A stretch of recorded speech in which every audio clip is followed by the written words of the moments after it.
Hi guys, J&M here. I received many questions about retopology for Blender, like how can I retopo all the details that are sculpted into a high poly mesh like this. So let me show you first how not to do this. I saw many guys trying to kind of rebuild the detail topology by adding small faces like this. Don't do this. What you actually want to do is to build a mesh that covers all those details and then bake them onto this low poly mesh later on. I will do this with Substance Painter. But first we have to create the retopo mesh. I already explained in a previous tutorial how to start with retopology in Blender 2.8. And here you can see a shortcut using my Fast Sculpt add-on. You press N and go to the Fast Sculpt panel. And then you select the high poly mesh that you want to retopo. After that, you press the button Add Retopo Mesh.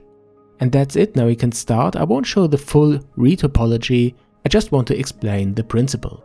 Be sure to have the colors set to Object so that you can set the color of your retopo mesh in the viewport display. This helps a bit, and also the snapping to faces is enabled and the option in front of the viewport display so you can directly start your retopo. Okay, I have the polybuild tool activated, which is great for retopology, and you can grab the vertices of the retopo mesh and they are snapped to the high poly mesh. Okay, now I drag these vertices over the high poly mesh, the tombstone, and I don't care for the sculpted details. I just try to cover the basic shape of the mesh.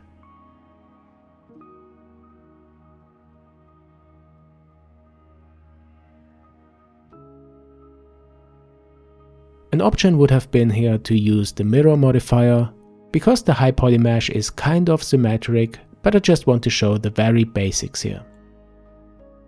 You can use the polybuild tool to extrude edges very easily. These are the blue ones that you see when you hover with the cursor over them, and then you just drag with the left mouse button pressed to extrude.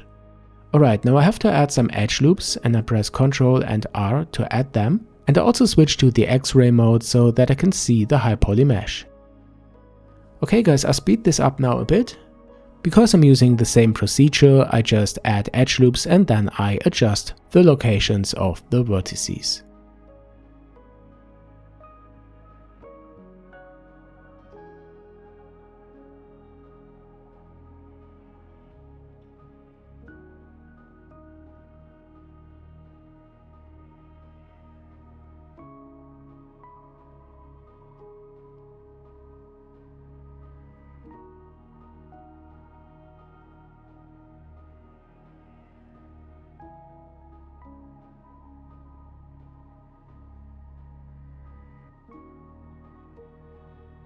Okay, that's enough for showing how to add a retopo mesh.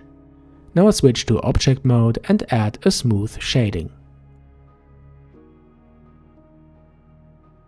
Okay, now we have a low poly mesh and I want to use Substance Painter to bake the details of the high poly to this mesh. But before we can export the mesh, we have to unwrap it. For this very simple mesh, it's easy. I just go to Edit mode, press A to select all, and then I press U and choose Unwrap.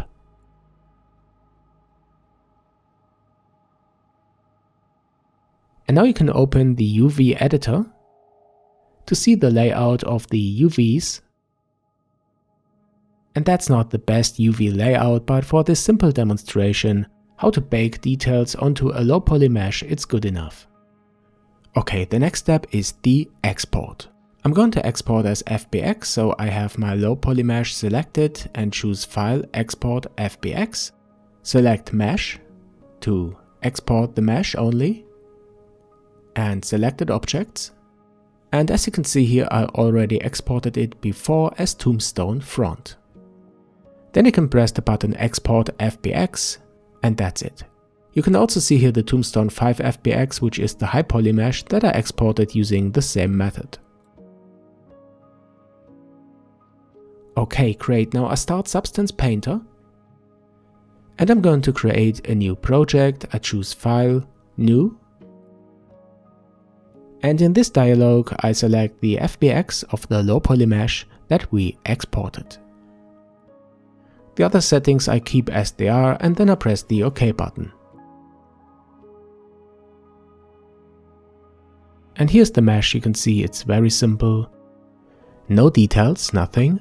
Very low poly. But now I go ahead and bake the details of the high poly mesh onto this one. To do this, I go here to the Bake Mesh Maps. And in this dialog, I assign my high poly mesh to the high definition meshes. This one. Before I bake, I increase the max frontal and rear distance a bit. I think 0.03 should be enough. And then I bake the mesh maps. And now look at this, I love it when this happens, when the details are baked onto the low poly and it really looks like a high poly mesh.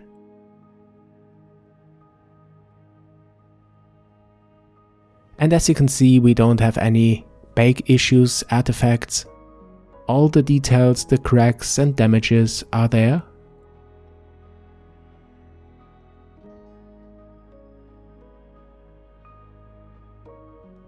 And now we can go ahead and, for example, drag a smart material onto the mesh, and here we have it, a very nice result.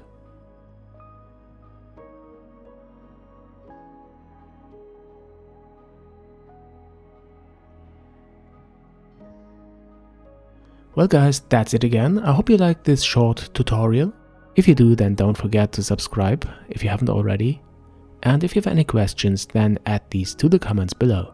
If you'd like to support me, then be my patron, this would really help. Thanks for watching, and I'll see you next time.